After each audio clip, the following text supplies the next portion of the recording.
2024년 8월 1일 목요일 하나님께서 우리에게 주시는 말씀은 열왕기하 18장 1절에서 12절까지의 말씀입니다. 이스라엘의 왕 엘라의 아들 호세아 제3년에 유다 왕 아하스의 아들 히스기야가 왕이 되니 그가 왕이 될 때의 나이가 25세라. 예루살렘에서 29년간 다스리니라. 그의 어머니의 이름은 아비오 스가리아의 딸이더라. 히스기야가 그의 조상 다윗의 모든 행위와 같이 여호와께서 보시기에 정직하게 행하여 그가 여러 산당들을 제거하며 주상을 깨뜨리며 아세라 목상을 찍으며 모세가 만들었던 놋뱀을 이스라엘 자손이 이때까지 향하여 분향함으로 그것을 부수고 누후스단이라 일컬었더라. 히스기야가 이스라엘 하나님 여호와를 의지하였는데 그의 전후 유다 여러 왕 중에 그러한 자가 없었으니 곧 그가 여호와께 연합하여 그에게서 떠나지 아니하고 여호와께서 모세에게 명령하신 계명을 지켰더라. 여호와께서 그와 함께 하심에 그가 어디로 가든지 형통하였더라. 저가 아수르 왕을 배반하고 섬기지 아니하였고 그가 블레셋 사람들을 쳐서 가사와 그 사방에 이르고 망대에서부터 견고한 성까지 이르렀더라. 히스기야 왕 제4년 곧 이스라엘의 왕 엘라의 아들 호세아 제7년에 아수르의 왕 살마네셀이 사마리아로 올라와서 애워쌌더라. 3년 후에 그 성읍이 함락되니 곧 히스기야 왕의 제6년이요 이스라엘 왕 호세아의 제9년에 사마리아가 함락되매 아수르 왕이 이스라엘을 사로잡아 아수르에 이르러 고산 강가에 있는 할라와 하볼과 메대 사람의 여러 성읍에 두었으니 이는 그들이 하나님 여호와의 말씀을 듣지 아니하고 그의 언약과 여호와의 종 모세가 명령한 모든 것을 따르지 아니하였음이더라. 오늘 본문은 두 개로 갈라진 민족의 완전히 다른 결과를 보여주고 있습니다. 남유다는 회복을 경험하고 있고 북이스라엘은 멸망을 면치 못하고 있죠. 무엇이 다른 걸까요? 지금 보면은 지도자와 백성의 자세가 다릅니다. 어제는 우리가 아무리 말해도 듣지 않는 백성들의 모습이 본문에 나왔다면 오늘은 오직 하나님 한 분만을 바라보며 하나님의 말씀에서 떠나지 않는 한 사람의 모습이 조명되고 있죠. 시대가 아무리 암울하더라도 늘 하나님께서 한 줄기 빛을 통해 역사하시고 아무리 믿는 자들이 없는 세상인 것 같아도 하나님을 겸손히 경외하는 자들이 있기 마련이라는 걸 깨닫게 되는, 그래서 너무 감사한 그런 본문을 우리가 대하고 있습니다. 이 열왕기하 18장에서 우리가 만나는 히스기야라는 인물은 혼탁하여 앞이 보이지 않는 시대의 한복판에서 하나님을 경외하는 모습을 보여준 사람이었습니다. 하나님 말씀과 율법을 옛것이라고 취급하고 잊어가던 사람들 사이에서 그것을 오늘의 말씀으로 지금 여기에서 이루어지는 하나님의 뜻으로 끌어온 사람이라 할 수 있겠죠. 이런 모습을 가진 분들이 저는 늘 너무 대단한 것 같아요. 말씀을 현실로 끌어오는 사람들, 하나님을 생각나게 하는 사람들, 늘 현 시점 기준에서 더욱 하나님께 가까이 나아가고자 몸부림치는 사람들. 근데 여러분 생각해보면 이런 분들이요, 사실 실제로 여러분 만나잖아요. 그러면 좀 뭐라고 할까, 좀 심기를 불편하게 만드는 경향이 있는 분들이에요, 다. 여러분 요한복음 1장에서도 보세요. 빛이 어둠에 빛이 돼 어둠이 깨닫지 못하더라. 이 빛이 누구십니까? 예수 그리스도이시죠. 그리고 요한복음에서 말씀이 이어지는 게 어떤 말씀이에요? 참 빛, 곧 세상에 와서 각 사람에게 비추는 빛이 있었나니 그가 세상에 계셨으며 세상은 그로 말미암아 지은 바 되었으되 세상이 그를 알지 못하였고 자기 땅에 오매 뭐라고 되어 있습니까? 자기 백성이 영접하지 아니하였으나. 그러니까 예수님이 직접 오셔도 불편하다니까요. 세상의 관점으로 보면 빛의 역할을 하는 존재는 언제나 좀 불편하게 만드는 게 있어요. 구약을 생각해 볼까요? 하나님을 향해 가리킨 자들, 하나님을 믿으라고 호소한 자들, 예수 그리스도를 예언한 선지자들, 예언자들이 등불 역할을 하잖아요. 외롭고 고단한 길입니다. 그리고 궁극적으로 참 빛으로 오신 예수 그리스도 얼마나 좁은 길을 가셨습니까? 골고다 길을 생각하면 참 어떻게 창조주 하나님 아버지의 독생자 예수 그리스도를 세상이 이렇게 대할까? 가슴이 아픈 겁니다. 그리고 예수께서 파송하신 주님의 제자들이 있죠. 세상에서 계속 주님의 빛을 반사시키며 세상 구석구석을 비추는 사역을 해나가고 있고, 이게 쉽다고 말할 수 있는 사람은 없을 겁니다. 그래서 여러분 잘 봐야 돼요. 지금 나에게 어떤 지체가 불편하다면 그 사람을 무작정 내 삶에서 끊어내는 게 아니라 한 번 정도는 생각해 볼 필요가 있는 거예요. 그 사람이 지금 빛을 비추는 존재여서 그런 건 아닌지 우리가 신앙적 관점에서 생각해 봐야 한다는 겁니다.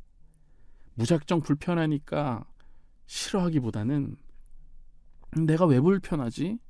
지금 내 마음이 좀 어둡고 내 눈이 좀 어두워져서 혹시 저 사람의 행동이나 말이 불편하게 된 거 아닐까 하고 나 자신을 한 번 정도 돌아보는 시간이 유익할 수도 있다는 거죠. 여러분, 히스기야가 이 대대적인 개혁을 이루어 나갈 때 사람들이, 백성들이 그걸 다 지지했을까요? 절대 아닙니다. 놋뱀을 부술 때 얼마나 많은 사람들이 뒤에서 욕을 했겠습니까? 아니, 감히 모세가 세운 놋뱀을, 그 귀한 상징물을 저 왕이 부순다고? 그런 말을 했을 수도 있어요. 하지만 히스기야는 알고 있었던 겁니다. 사람들이 놋뱀을 통해 율법을 더욱 소중히 여기고 모세를 통해 일하셨던 하나님을 더욱 바라본 게 아니라 놋으로 만든 뱀의 형상을 우상으로 여기고 그 자체가 무슨 힘이 있는 것 같이 의지하는 당대의 우상숭배 분위기가 결코 유익하지 않다는 걸 히스기야는 알고 있었던 거죠. 그래서 어떻게 해요? 오히려 그런 놋뱀을 부숴버리는 게 백성들에게 충격 요법이 되고 그들을 잠에서 깨우는 역할을 할 거라는 걸 그는 알고 있었던 거예요.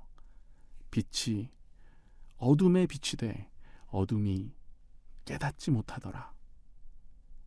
사랑하는 여러분, 우리가 깨닫지 못하는 자들이 아니라 깨닫는 자들이 되기를 간절히 기도합니다.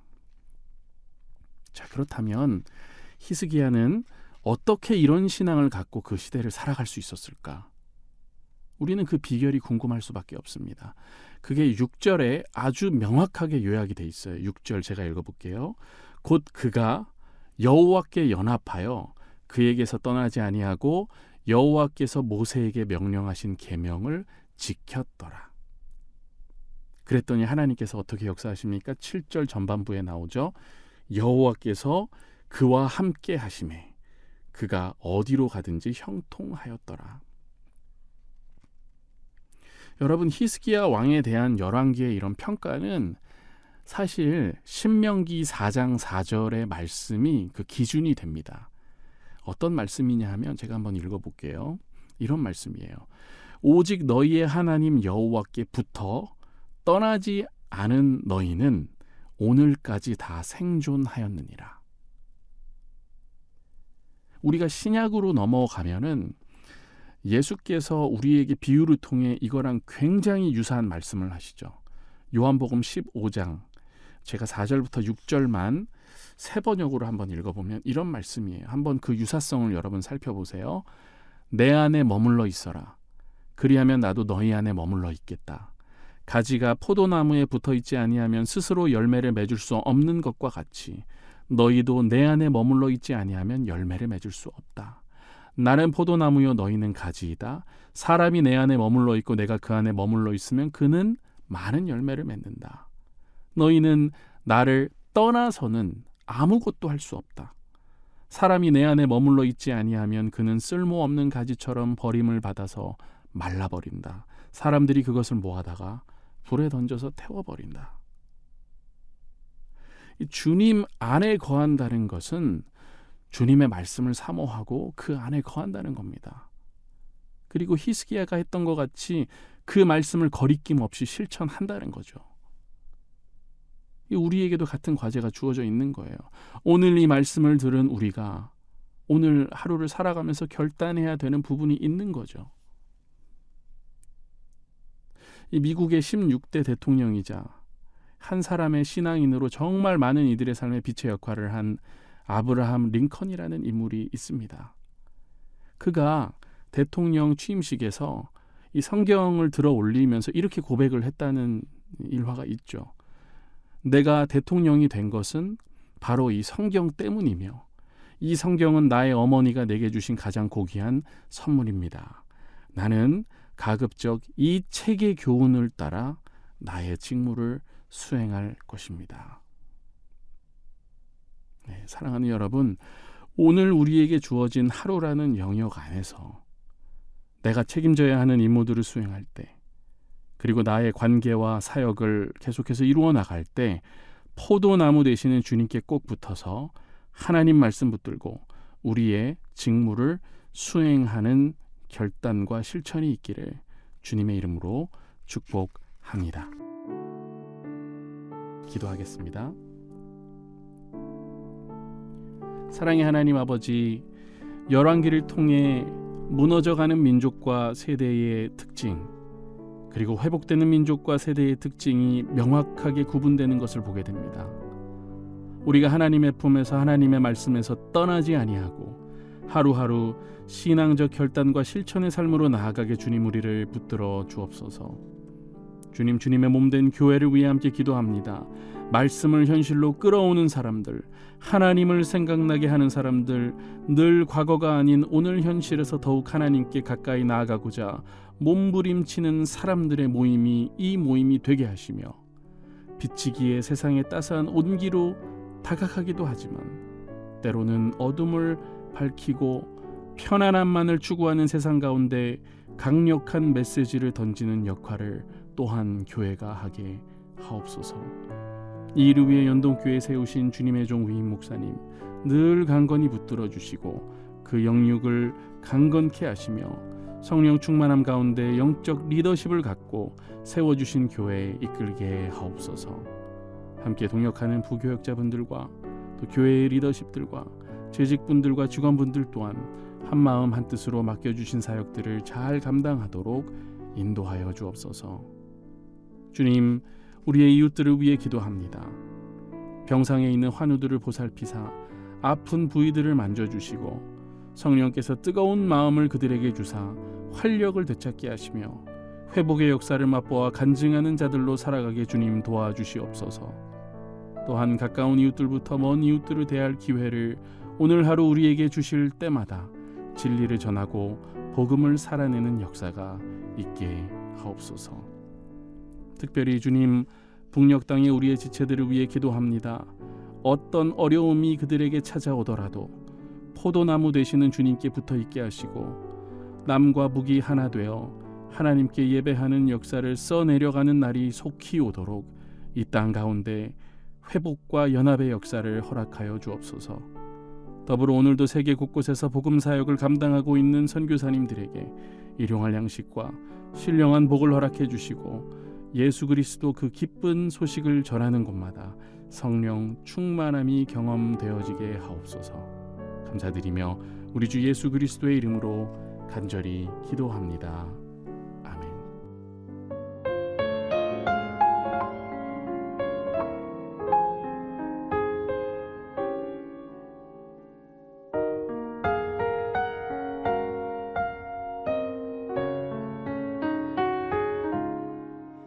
너 예수께 조용히 나아가 내 모든 짐 내려놓고 주 십자가 사랑을 믿어 죄 사함을 너 받으라. 주 예수의 은혜를 입어 내 슬픔이 없어지리. 내 이웃을 늘 사랑하여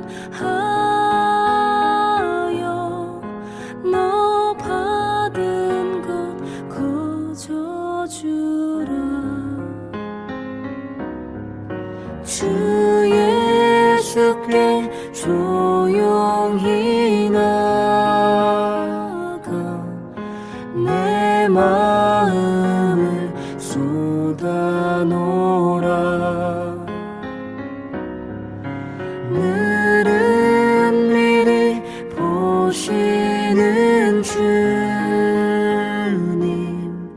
그 은혜를 베푸시리 주 예수를 친구로 삼아 늘 내 옆에 모시어라 그 영원한 생명샘 물에 내 마른 목 죽이어라 주 예수께 조용히 나가 내 마음을 쏟아놓으라 늘 은밀히 보시는 주님 그 은혜를 베푸시리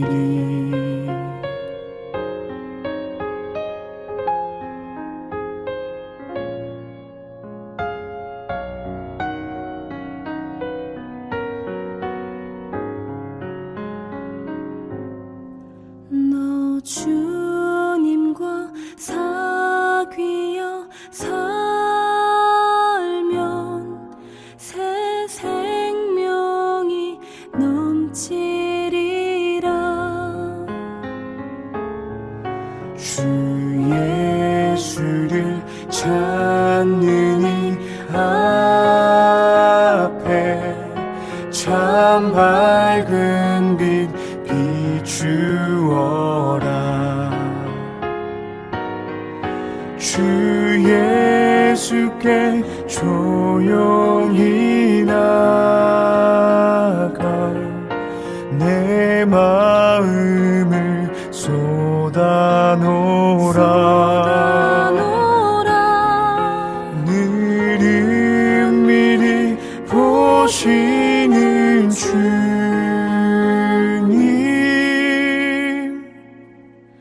그 은혜를 베푸시리 그